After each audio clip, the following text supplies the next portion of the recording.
यह देह केवल और केवल भगवान की प्राप्ति के लिए ही मिली है। देह धरे कर यह पल भाई, और भजहि राम सब काम बिहाई। मानव देह केवल और केवल भगवत प्राप्ति के लिए है। खाना पीना सोना संतान उत्पन्न करना ये सब जहां जिस योनि में जाएंगे सब जगह प्राप्त होगा, लेकिन केवल एक मानव देह ऐसी है जिससे हम अपने कल्याण का साधन कर सकते हैं। जैसे ये हॉल है, किसी बड़े से हॉल में एक ही दरवाजा हो और कोई बेचारा अंधा व्यक्ति हो जिसको दिखाई नहीं देता, नेत्रहीन हो, और उसको बाहर निकलना है, दीवाल के पास पहुंचा तो वहां सामने दरवाजा ना होकर दीवाल है, तो वो उसको टटोलते टटोलते आगे बढ़ेगा। पूरे हॉल में घूम करके आएगा कि जहां दरवाजा होगा मैं बाहर निकल जाऊंगा। और जैसे ही दरवाजे के समीप पहुंचने वाला था कि उसको थोड़ी खुजली होने लगी। उसे लगा कि लंबी दूर से चल रहा हूं, अभी तक तो दरवाजा आया नहीं, अभी दरवाजा और दूर होगा, और वो थोड़ा खुजलाने में लग गया। तब तक दरवाजे से आगे निकल गया और फिर घूमने लगा। अब दरवाजे से चूक गया तो आप बतलाइए कि उसको दोबारा पूरा चक्कर लगाना पड़ेगा कि नहीं? एक बार दरवाजे पे आ गया था, किसी कारण से चूक गया तो क्या होगा? दोबारा पूरा चक्कर काटना पड़ेगा। ठीक यही स्थिति हमारी आपकी है। तांबड़िया जी, हम लोग दरवाजे पर आ गए, बहुत लंबा चक्कर काट कर आए हैं, 84 लाख योनियों का चक्र, और 84 तो कहा जाता है। हम भी नहीं जानते कि कितनी बार हम इस 84 के चक्र में पड़े हैं। ऐसा नहीं है कि एक ही चक्र लगा के आ रहे हैं। ये जब से सृष्टि बनी है तब से चक्र घूम रहा है, और हमारे कितने 84 वाले चक्र हो गए वो हमें पता नहीं है। पर कुछ ऐसा साधन कर ले कि यह जीवन अंतिम जीवन हो जाए, और उसके लिए बहुत ज्यादा कुछ नहीं करना है। ये निश्चय कर ले कि मैं अपने इसी जीवन में इन्हीं आंखों से भगवान को देखना चाहता हूं, मुझे इसी जीवन में इसी नेत्रों से भगवान के दर्शन हो जाए, मुझे इसी जन्म में भगवत प्राप्ति करना है।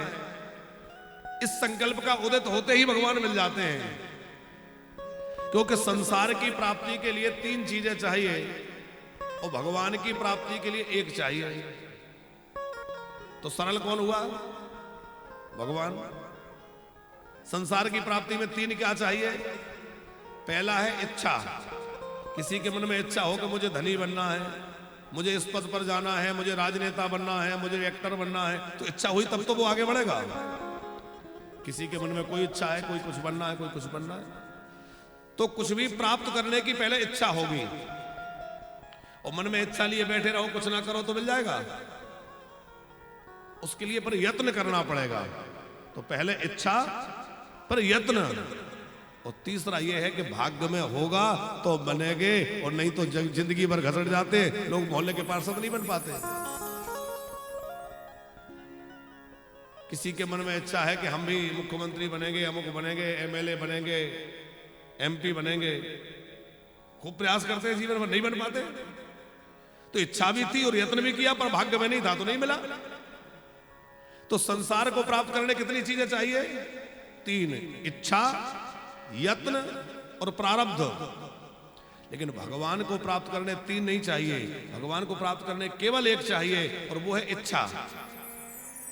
ना तो कोई यत्न करने की आवश्यकता है, और ना ऐसा है कि भाग्य में होंगे तो मिल जाएंगे। भगवान तो सबके भाग्य में है, सबके अपने हैं, और कोई यत्न भी नहीं करना, बस इच्छा हो जाए कि मुझे भगवान को प्राप्त करना है। तो भगवान की प्राप्ति दुर्लभ नहीं है, भगवान बड़े सुलभ हैं, बड़ी जल्दी प्राप्त हो जाते हैं, सहजता से मिल जाए।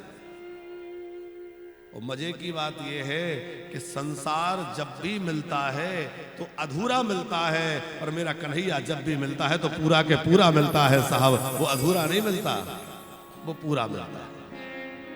चाहे जितना वैभव किसी को मिल गया हो, लेकिन कुछ ना कुछ अधूरापन रह गया, ये नहीं कर पाया, ये नहीं मिल पाया, ये छूट गया। संसार मिलेगा तो अधूरा मिलेगा और कन्हैया मिलेगा तो पूरा के पूरा मिलेगा। इसलिए भैया पूरे को प्राप्त करो। अब दूसरे तरह से विचार करें कि ब्रह्मा पर्यंत जितना भी ऐश्वर्य है, स्वर्गलोक तो बहुत तुच्छ है, हम बात कर रहे हैं ब्रह्मलोक की। ब्रह्मा के स्थान पर्यंत जितने भी सुख हैं उन सब में अपूर्णता है, परिपूर्णता नहीं है। परिपूर्णता केवल और केवल भगवान में है। इसलिए यदि ब्रह्मलोक तक भी चले गए तब भी लौट कर आना पड़ेगा और फिर भटकना पड़ेगा। इसलिए यदि भगवान की प्राप्ति करना है तभी परिपूर्णता जीवन में आएगी। और यत्र गत्वा न निवर्तन्ते, वहां जाने के बाद फिर लौटना नहीं होता। पर आज बहुत बड़ी समस्या यह है कि मुक्ति की इच्छा ही लोगों में नहीं है। लोग मुक्त नहीं होना चाहते। मुक्ति की तो दूर दूर तक कोई विचार ही नहीं है। अच्छा, हम आपसे एक और बात कहें कि आप मुक्त ना भी होना चाहें तो कोई बात नहीं है। दोबारा जन्म लेना चाहें ठीक है, ले लीजिए, लेकिन ऐसा तो यत्न करके चलो कि अगली बार भी हम मनुष्य बन जाएं। भाई इतना तो प्रयास करके चलो, इतना तो सत्कर्म करके चलो कि अगली बार मनुष्य ही बन जाए। कहीं हम पशु बन गए, पक्षी बन गए, कीट बन गए, पतंगे बन गए, नाली के कीड़ा बन गए तो बात समझ में आ रही है? मुक्त नहीं होना कोई बात नहीं है, पर इतना तो साधन कर लो कि कम से कम अगली बार हम मनुष्य बन जाएं। और मनुष्य भी बन जाए तो किसी ऐसे घर में जन्म हो जहां भगवान का नाम लिया जाता हो। किसी ऐसे घर में हमारा जन्म हो जहां हमें सुख सुविधाओं की ज्यादा परेशानी ना हो। भाई मनुष्य भी बन गए। एक बच्चा जन्म लेता है, जन्म लेते ही अरबपति हो जाता है। अरबपति के घर में पैदा हो गया, अरबपति हो गया। एक बच्चा किसी गरीब के घर में जन्म लेता है, जीवन भर कुड़ता रहता है, भागता रहता है, मजदूरी करता है, फिर भी उतना कुछ नहीं कर पाता। आप कभी गरुड़ पुराण सुनिए तो गरुड़ पुराण में आपको लगेगा कि किन पाप कर्मों के कारण किन योनियों में जाना पड़ता है और कैसे कैसे नरकों को भोगना पड़ता है। मरने के बाद ऊपर जो नरक हैं वो तो है ही, वो भी कोरी कल्पना नहीं है, वो भी झूठा नहीं है, लेकिन जीते जी भी नरक है। बहुत सारे लोग जीते जी नरक भोग रहे हैं। कोई धन के अभाव में जी रहा है, कोई बीमारियों से जूझ रहा है, कोई अपने अपनों से तिरस्कार झेल रहा है, कोई अपमान का घूंट पी रहा है। अनेक प्रकार के नरक हमें इस जीवन में ही दिखाई दे रहे हैं। कभी कभी आप हॉस्पिटलों में जाइए, अस्पतालों में जाइए तो देख के लगता है हे भगवान यहां मत भेजना। कैसे कैसे लोग पीड़ा से जूझ रहे हैं, क्या वो नरक नहीं है? पृथ्वी के नीचे 99,000 योजन नीचे 28 नरकों का वर्णन है, जिसमें तामिस्त्र, अंध्र तामिस्त्र, कुंभी पाक आदि आदि नरक हैं। पर उन नरकों का स्वरूप हमें यहां संसार में भी देखने को मिलता है। यदि उन नरकों से बचना है तो क्या करें? किसी समर्थ का सहारा पकड़ लो। और सबसे समर्थ कौन है? बोले कलिकाल में सबसे समर्थ है भगवान का नाम। यदि भगवान के नाम का आश्रय पकड़ लोगे तो सबसे बच जाओगे। कितने भी जटिल पाप किसी ने किए हों, कितने भी गहरे पाप किसी के हों, और वो हृदय से भगवान नाम का आश्रय ले ले तो कोई पाप ऐसा नहीं है जिसका प्रायश्चित ना हो, और कोई पाप ऐसा ना है जो भगवान के नाम से कट ना जाए।